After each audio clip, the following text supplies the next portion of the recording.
یہ اپیل ہی بنیادی طور پر اس کو غلط دائر کیا گیا ہے، کیونکہ بغیر کابینہ اور وزیر اعظم کی منظوری کے یہ اپیل ہو ہی نہیں سکتی تھی، اور ان 5 ججز کا فیصلہ جو ہے وہ حتمی ہو چکا، کیونکہ اب اپیل جو ہے زائد المیعاد ہو جائے گی۔ دوسرا اعتراض اسی کے جسٹس منصور علی شاہ صاحب نے جو پریکٹس اینڈ پروسیجر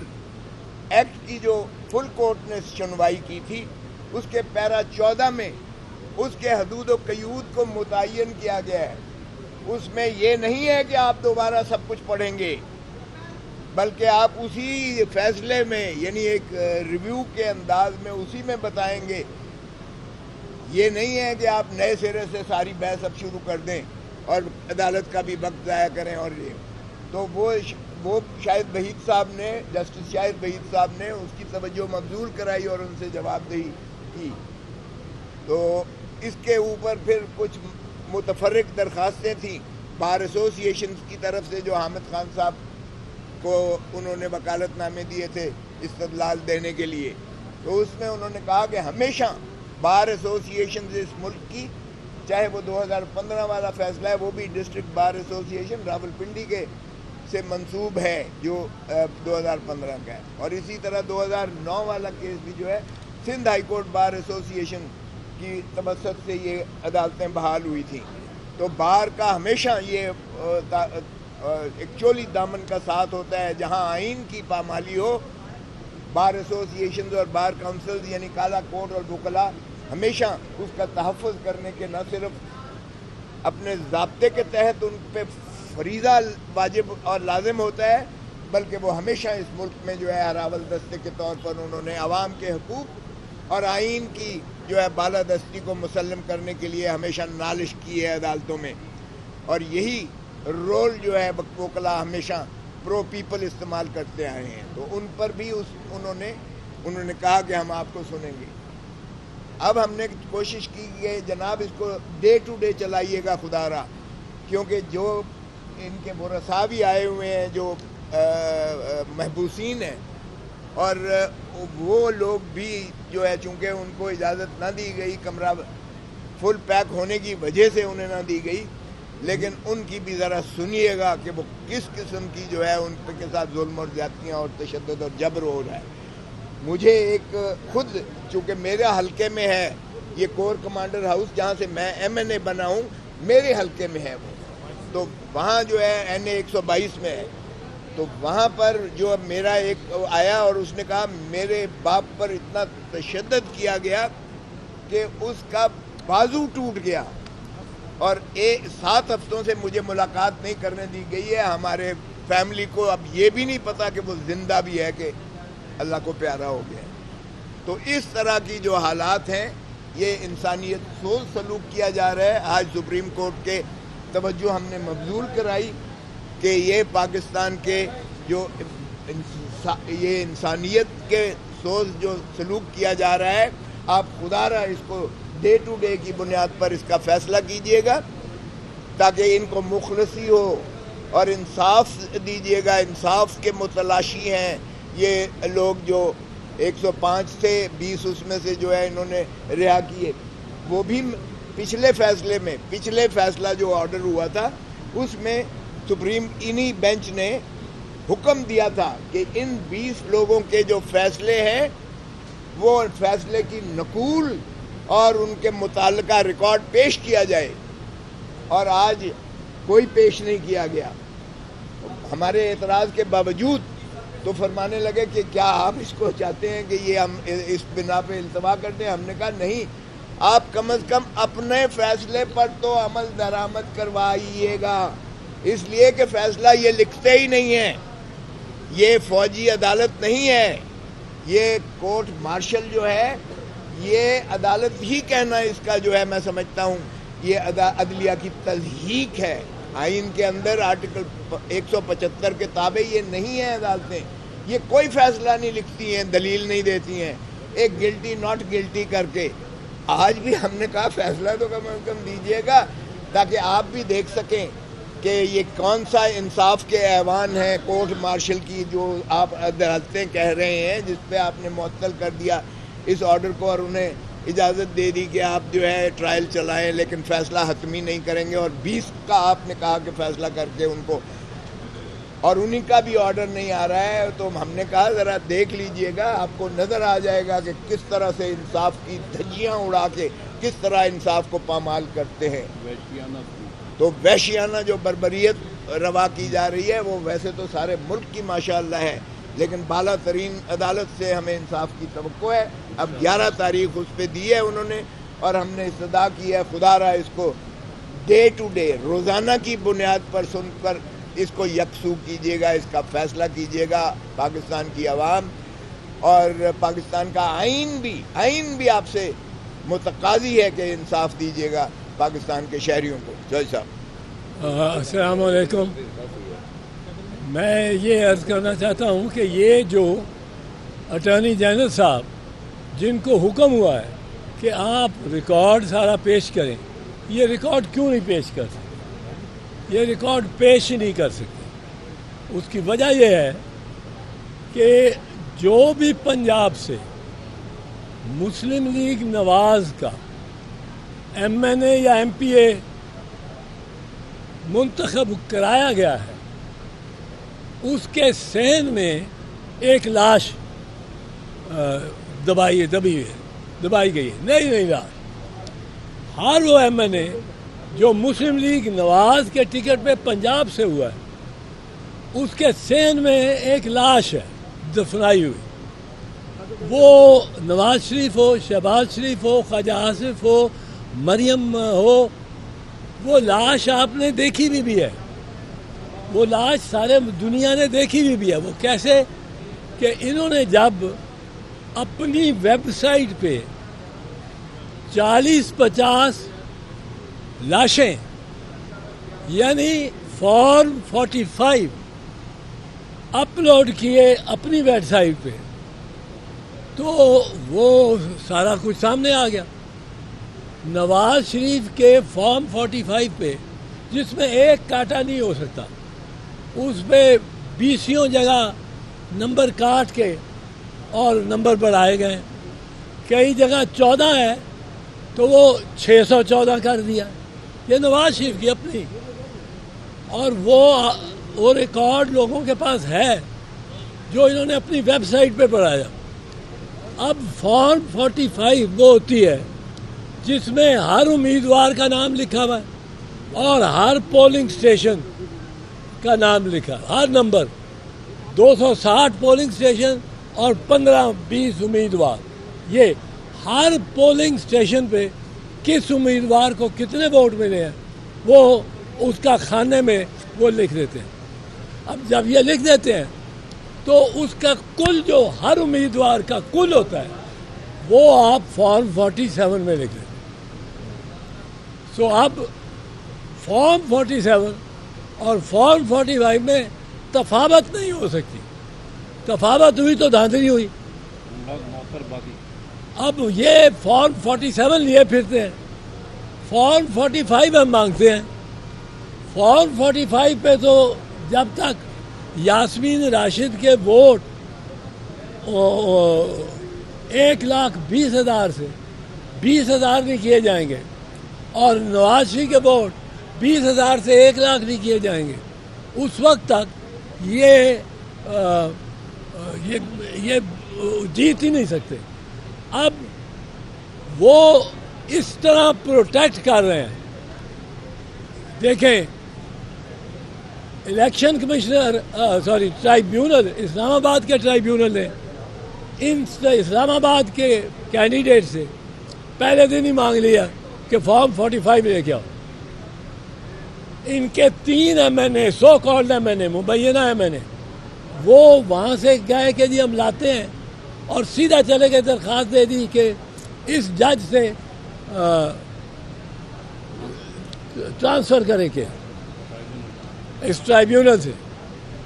اس کے بعد فوراً ایک آرڈیننس لے آئے کہ چیف الیکشن کمشنر لگائے گا، اور چیف الیکشن کمشنر کے لیے ضروری نہیں ہے کہ وہ سٹنگ ججز میں سے لگائے، وہ جس میں اب ریٹائرڈ ججز ان کو بڑی ایک تعداد ہے جو اویلیبل ہے. اب ریٹائرڈ ججز کو پہ اوپر کوئی ہائی کورٹ کی سپرویژن نہیں ہوتی, وہ ریٹائر ہو گیا, وہ اپنا مال جتنا کمائے جس سے کمائے. اور یہ تو خاندان ایسے ہیں جو ستارے آسمان سے اتار کے ان کی جھولی میں رکھ دیں گے. تو یہ سارا کوشش جو نواز شریف کی ہونی ہے, ساری کوشش وہ ان لاشوں کو برآمد نہ ہونے دے. اس لاشوں جس گھر میں کوئی لاش دفن ہو یا الماری میں چھپائی ہو, اس گھر کی طرف کوئی ایک میل پہلے سے کوئی گاڑی مڑ جائے تو لوگ گھر والے کانپنا شروع ہو جاتے ہیں کہ تو لاش نکل آئے گی, لاش نکل آئے گی. اس وقت آج ڈان کی بھی سٹوری ہے, پہلے پیج پہ انہوں نے بتایا کہ اتنی فارم 45 پنجاب میں یا اسلام آباد میں غائب ہیں. اگر غائب ہیں تو چیف الیکشن کمشنر راجہ سلطان سکندر اس کا ذمہ دار ہے. وہ سیف کسٹڈی میں رکھنا اس کا ذمہ تھا. اور اگر غائب ہیں تو وہ تفاوت جو نواز شریف کو جتا رہے ہیں فارم 47 میں, فارم 45 میں اس کا ہے ہی کچھ نہیں. یہ ایک چیز ہے جس وجہ سے یہاں بھی ریکارڈ نہیں دے رہے, یہاں بھی ریکارڈ نہیں لا کے. ہمارا مطالبہ یہ ہے کہ ملک کے سارے فارم 45 خاص کر پنجاب, کیونکہ یہ طریقہ ایجاد کیا گیا تھا نواز شریف کو جتانے کے لیے 2013 میں. آپ کو یاد ہوگا نواز شریف جب ووٹ سارے ڈپٹ چکے, جب ووٹر سارے گھر جا چکے سارے پاکستان میں,